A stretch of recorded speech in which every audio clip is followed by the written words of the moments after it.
Assalamu alaikum. Hello everyone. How's it going?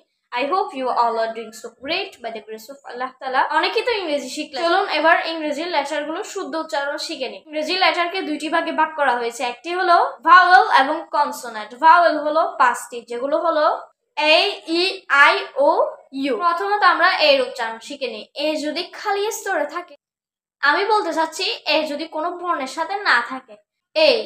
আর যদি বর্ণের সাথে থাকে তাহলে এর উচ্চারণ হবে, আমি বলতে চাচ্ছি এ যদি ভাওয়েল অক্ষর ছাড়া থাকে, যেমন বি, সি, ডি এরকম অক্ষরগুলির পাশে থাকে, তাহলে এর উচ্চারণ হবে এ। আর যদি ভাওয়েল অক্ষরের সাথে থাকে তাহলে এটির উচ্চারণ হবে আম। তারপরে আমরা ই এর উচ্চারণ শিখে নিই। যদি খোলা স্তরে থাকে তাহলে আই এর অল্প উচ্চারণ হবে। বর্ণের মাঝে থাকলে ই এর উচ্চারণ হবে ই।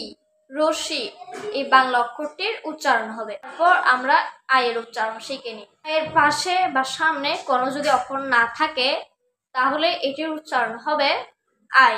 আর যদি অক্ষর সহ থাকে তাহলে এটির উচ্চারণ হবে ই। এর বর্ণের মাঝে থাকে যে উচ্চারণটি রয়েছে সেটি ই। তারপর ও এর উচ্চারণ হলো, ও যদি একলা থাকে তাহলে এটির উচ্চারণ হবে ও।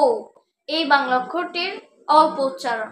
পাশে যদি কোনো অক্ষর থাকে তাহলে এটির উচ্চারণ হবে অন্ধস্থীয় উচ্চারণ, যেমন ওল্ড। ও নিয়ে আরেকটি ফ্যাক্ট, যেটি হলো ও এর আগে যে অক্ষরটি আছে সেটি একটু লম্বা টান হতে হবে, যেটি হলো ন্যানো। ও এর যে আগের অ্যান্টি রয়েছে সেটি একটু লম্বা টান হয়েছে।